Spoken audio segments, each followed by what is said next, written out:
Hello, ghoulies. That is so clever. I'm gonna call y'all that from now on. Y'all are now going to be the ghoulies. And here's why. We are about to tell ghost stories. This is now a video series, segment, whatever, of my channel that I would like to call Glitter and Ghouls.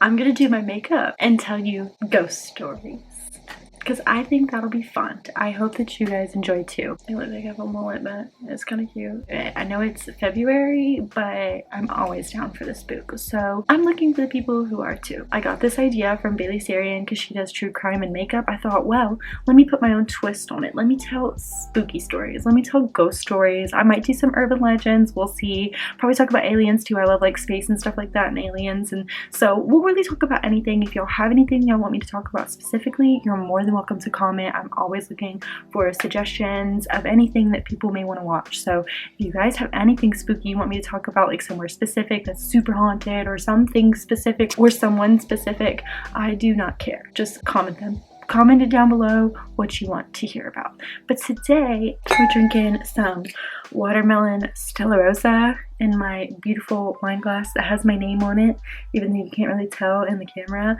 from my lovely friend Lexus. Thank you. I love this glass. It's my favorite wine glass. But this is good. If you don't really like wine, I definitely think you'd like this one. I think it's good. I love anything Stella Rosa, and I'm not really a drinker. I don't really like any type of alcohol, but I love a good Stella Rosa. Anything Stella Rosa I like. So yes, don't be like me. Alcohol and drugs and anything like that make you more susceptible to spirits and things like that. So don't be like me. I'm not setting a good influence, but it's fine. I want wine. But let's get started. We're gonna have a good time. I don't want y'all to see how ridiculously long it takes me to do my brows, so I'm going to do those off camera. Before I start, I want to say kind of what the theme for today's video is, and that is going to be romantic ghost stories. This is kind of in theme for Valentine's Day. I kind of think Valentine's Day is stupid. Maybe it's because I am a hater and I don't have anybody to love, but we're here, so. Anywho, some of these stories are cute, some of these stories are just funny, some of them are tragic, you know, all the normal ghost stories. This is a little softer of a topic though. I think it's a good way to start because it's not as heavy as some of the other ghost stories that I feel like we'll cover in the future, and I thought it would just be pretty on theme for the month. I have quite a few stories. They're all pretty short, so I'm just kind of going to do a collection of stories. There's some setup for most of them, and then kind of the end is like the spooky part. Nothing is really like super scary, so if you are a scaredy cat, this video is safe for you. I don't think I need to add any trigger warnings, but if I need to, I will probably pop in with makeup on and add one. I think most of these are cute. I hope that if I come back as a ghost, this is my ghostly experience. If I can ever find a man. Let's get spooky, ghoulies. Oh, that was lame. I kind of don't know where I'm going to go with the look, so I'm kind of going to just wing it. Let me see how this goes. First place we are going to go is the Merchant's House Museum, and we're going to talk about Gertrude Treadwell. Gertrude Treadwell is the famous ghost of the Merchant's House Museum, rightfully so, because it was her home. So Gertrude was born in 1840, and she was born on East 4th Street in New York City. She was born to a pretty wealthy family, so obviously she had a pretty decent upbringing. Like, she didn't really struggle for anything, but it definitely did have some restrictions because her family was, I don't know how to pronounce this, Episcopalian? Let me see if I can get Google to tell me how to say this. I'm finding this out just now, but this was a religion that was based in New York, so that makes sense why she was in New York and she practiced this religion. Episcopalian. That's what his religion was. So he was very strict. Well, when Gertrude grew up, she fell in love with this boy, and this boy's name was Lewis Walton. Lewis Walton was a man who her father just did not like. Her father did not approve of their relationship, like most strict fathers normally don't approve of their daughters' relationships. So that was a big problem in Gertrude's life, was that her father just didn't agree with her love. He just did not support his darling daughter and her love escapades with this man, Lewis Walton. Here is why. Lewis, it wasn't his career. It wasn't that her father thought that Lewis was after their money, because Lewis was actually a doctor himself. So he had money. Like, he was fine. He wasn't trying to take their money. But Lewis was Catholic. That went against Gertrude's religion, her family's religion, and that would have, I think, during this time it was 1840, so like this was when, like, you know, people were coming to America like after the 1700s to practice freedom of religion. But I guess, you know, Catholicism was still really popular, so it was probably like he would have had to convert, or she would have had to convert. Like, one of them would have had to convert, and they probably would have thought that she would have converted to Catholicism, so that's probably why her father was like, nah, you can't be with him. But that's only my assumption. Obviously, I can't time travel to 1840 and find out. Sorry, y'all. I can't do that. So obviously, because her dad didn't approve, like, she never got to be with him, and he never got to be with her. And Gertrude actually ended up staying alone. She lived at East 4th Street her whole life, and she never dated again, and she actually ended up dying in the home in 1933 at the age of 93. Oh, why won't it focus? Hey, Gertrude, stop messing with my camera. That was weird. Okay. Thank you, Gertrude, for listening. I'm trying to tell your story because I like you, Gertrude. I feel sorry for you. Anywho, she haunts the old home. She really never left East 4th Street. She is still there to this day.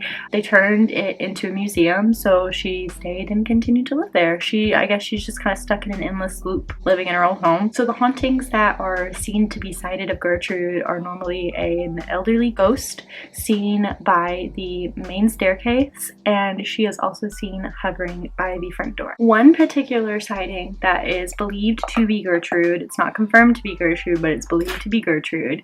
It was when a group of tourists came to the museum and they actually rang the doorbell, and an elderly woman dressed in period clothing told them that the museum was closed. So they left, but the strange part about this is none of the museum workers dressed up in period clothing, and it was fully open when they were told this. So it's believed to be Gertrude, and it's believed that, like, she takes care of the museum as a ghost. It's like she's waiting for her lover at her house, thinking he's going to return, or she's living there, you know, living her life. Who knows? But it kind of feels like she's maybe waiting for him, hoping that he does come back now that her father is gone, and maybe he just never did.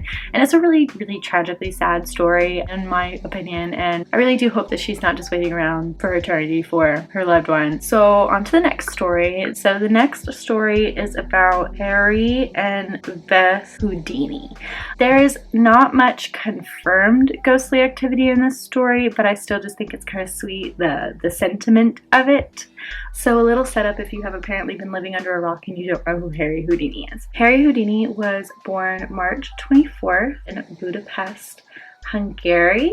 And he was a famous magician. He wasn't actually that famous for his magician work. He was famous for his testing of his fate. So basically, he would trick death. Yeah, he's a crazy man. Well, he ended up marrying Beatrice Bess Houdini. Bess Houdini was born on January 23rd, 1876. But they fell in love, they got married, and she was his assistant on stage. I actually think that he was married before her, and they got married when he started kind of dabbling in magic. And then when Harry started doing his tricks where he would test his fate, that was when they hit it big and they started making bigger appearances and people knew who Harry Houdini was more. The two got married in 1893 and they stayed together until they both passed away. Harry passed because of a ruptured appendix for sure. They don't really know what caused the ruptured appendix, but they know it was a ruptured appendix. He died on October 31st, 1926, and he died at the age of 52. Bess actually passed away on a train ride to Needles, which is, I think, really sad. Passing away or somewhere like where you're traveling, that's like just so scary to think about. Like, you're not home, you're not comfortable. She passed away on a train train ride to Needles, California on February 11th, 1943, so she did pass after him. I couldn't find what caused her death, so I have no idea what happened. So basically where it gets paranormal in the story is that Bess and Harry agreed to meet up in the afterlife when they both died. They had this special code phrase that they would communicate to a psychic medium so they could know it was them, whoever died first. One day, this man, Arthur Ford, actually claimed he knew what the phrase was, which was Prosabel belief, which was true, but Bess said it was hogwash because apparently this phrase had been published years before, but he swears that it was Houdini who told him what the phrase was. So will we ever know? No, but I'm hoping it was the phrase, because other than that, it is said that she was never contacted by him after death, and I just think that's kind of sad to think about. So I'm going to say that he was told the phrase by Harry Houdini, just to fuel my sad little romantic heart. Yeah, I'm gonna say it was. So the next person we are actually going to talk about is Aaron Burr. Aaron Burr was born in 1956, not 1956, in 1756 in Newark, New Jersey.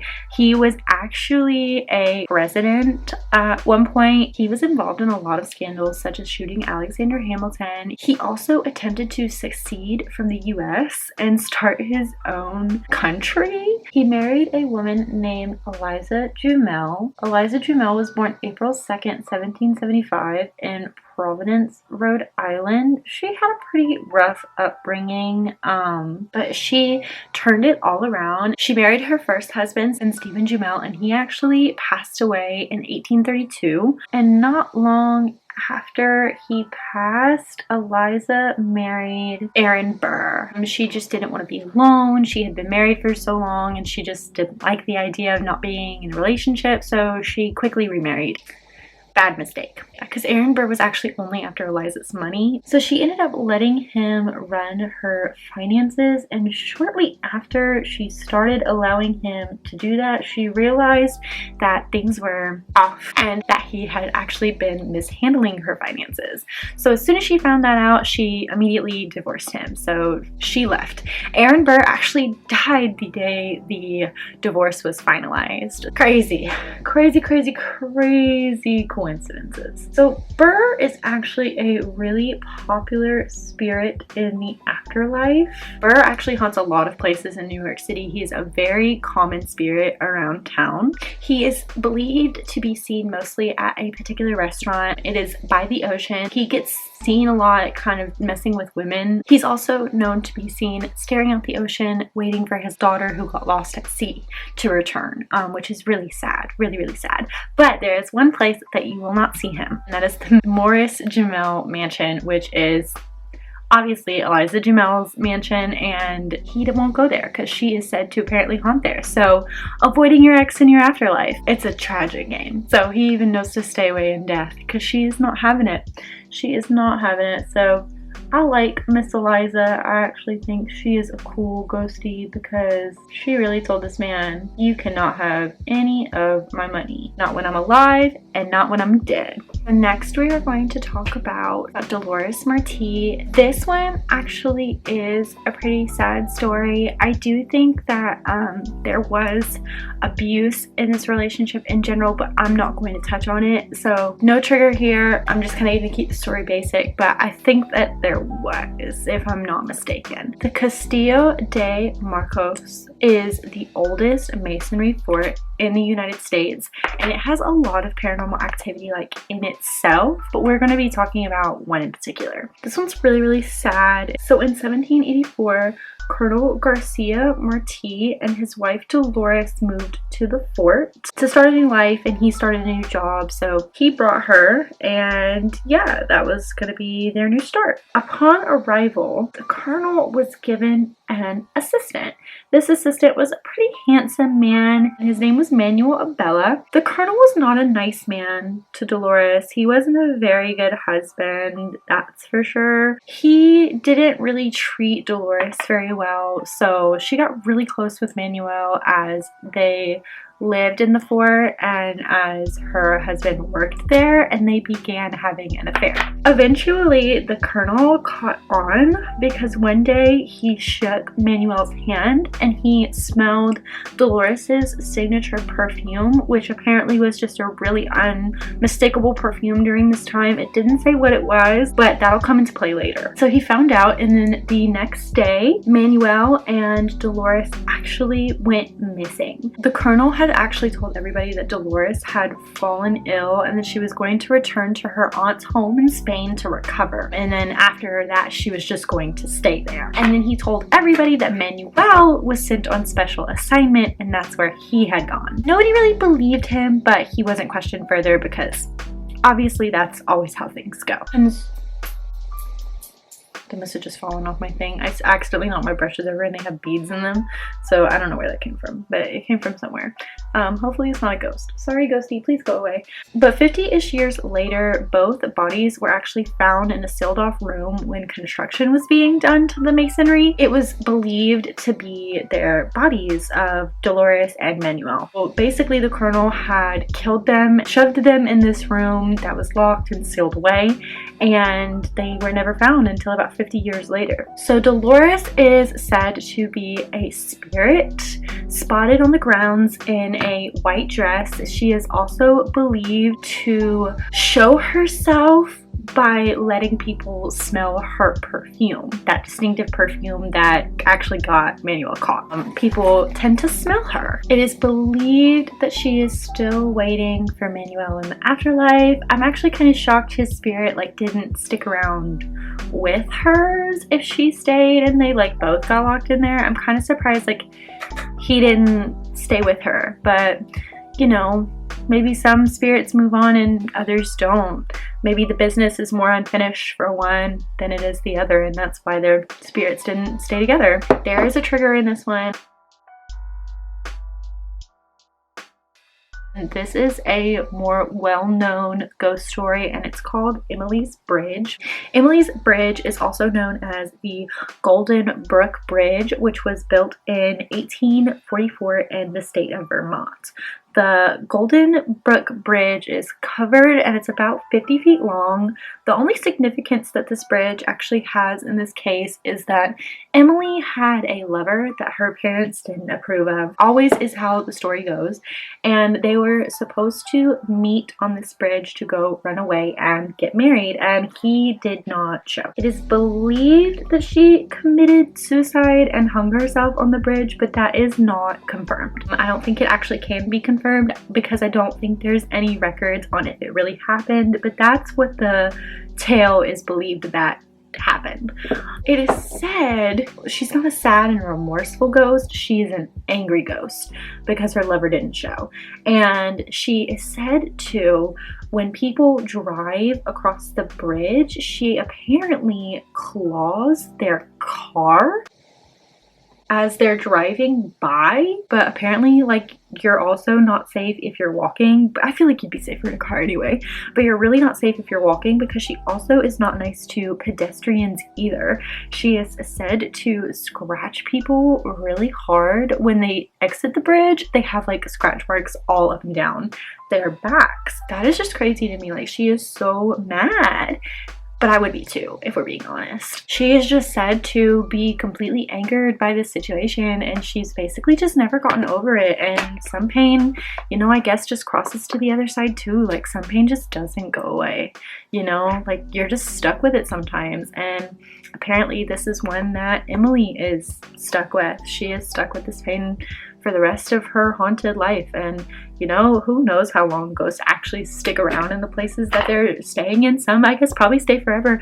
Do they eventually go? Do some spirits eventually just stop haunting particular places? Right, so the next story is about the Casablanca Inn. The Casablanca Inn, I think, also has a lot more ghost stories than this, but I'm also not positive about that one. So the Casablanca Inn was built in St. Augustine, Florida in 1914. This inn was originally called the Montanzas Hotel plus Bayfront Boarding House. There is a lot of history in this inn, and it does have a criminal past. During the Prohibition era, the owner of the inn was tempted by money from the smuggling of rum runners. And basically what rum runners were the people who, when they would bring in alcohol illegally into the US, they would run it and somebody would have to keep lookout to like make sure they wouldn't get caught. The rum runner was the person running it. She allowed this to happen in her hotel because it was near the Montanza Bay, which made it easier to smuggle in with the rum runners. I think it's like right across the street. So basically there was a particular widowed innkeeper that worked at this inn that helped with the rum runner process, and she would stand on the roof and she would be the one to hold the light and like wave them in when it was safe. And she actually fell in love with one of the rum runners.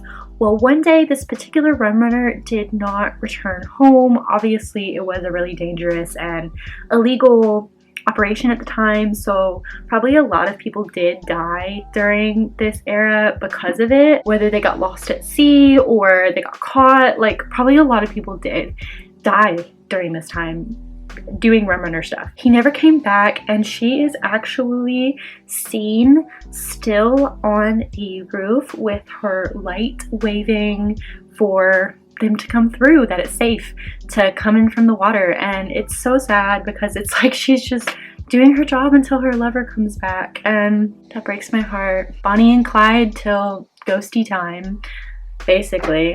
So the next story is going to be about Thomas Rowe and Lucinda.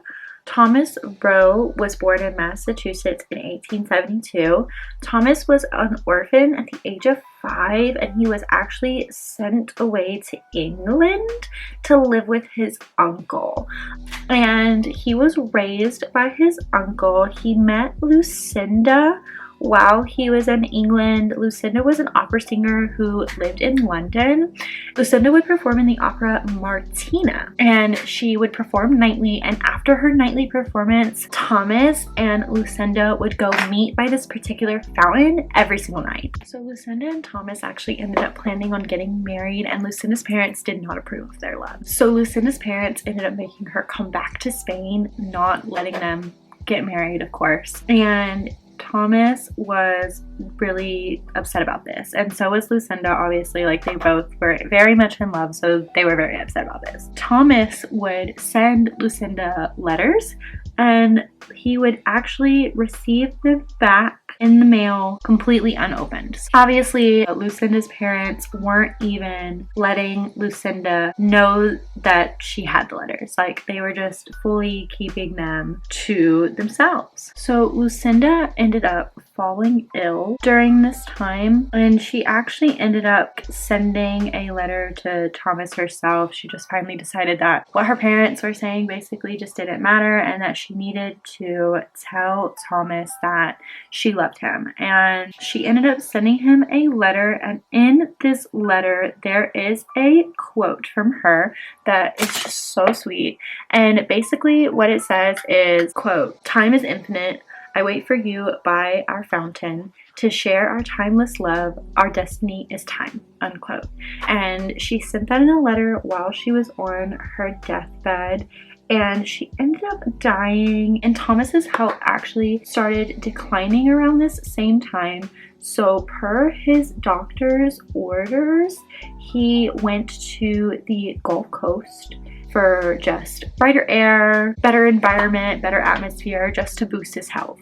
So his health actually did end up improving. He ended up actually building the Don Cesar Hotel in 1928. And the Don Cesar is also known as the Pink Palace, and it is said to be Thomas's tribute to Lucinda. And Thomas actually did end up getting married. Like, he didn't wait for Lucinda like a lot of these other ghosts and everything did. Like, that he didn't stay alone. He actually did end up getting remarried. Like, you know, the man he is, can't let it be romantic, can't, you know, wait for his love, whatever. But he ended up getting remarried, but he still built this palace. So obviously he still really loved and cared for Lucinda, and Lucinda was definitely like basically the love of his life. So in 1940, Thomas Rowe actually suffered from a heart attack, and he died in the hotel lobby of the Don Cesar. So he lived and died there. But after his death, him and Lucinda are said to be seen at the Don Cesar Hotel holding hands. I do think that is pretty cute because even though he did get remarried and he did, like, you know, move on from Lucinda, like, they still met up in the afterlife. So he definitely, like, she was his one true love. So death may do us part, but sometimes it also brings us together, which I think is just so cute. So yes, that is today's video. I hope you guys enjoyed. I wanted to do like a man-eater look, like kind of go with the spooky vibes, so I did a spooky look. So I hope you guys enjoyed today's look. Oh, my camera's about to die. Perfect timing, because now I gotta take pics. But I hope you guys enjoyed the look, and I hope you guys enjoyed the stories. And if you guys have anything specific that you want to hear about, spooky story, ghost story, urban legends, whatever wise, comment down below. If not, I will definitely come up with stuff on my own. But if y'all have anything to recommend, go ahead. If you have your own ghost stories, send them to me. I would love to do one where I like tell like my subscribers and my followers stories, or my friends stories even. So definitely, like, if you have any stories, tell me. So I hope you guys enjoyed, and I hope that you guys love the spook as much as I do. So I hope y'all like, comment, and subscribe, and I hope you come back for more, because this is definitely going to be a repeat video. This is not just a one-time thing. So I hope you guys enjoyed, and I hope to see you all next time. So let's keep it spooky out there, y'all. Loving you like money is the play.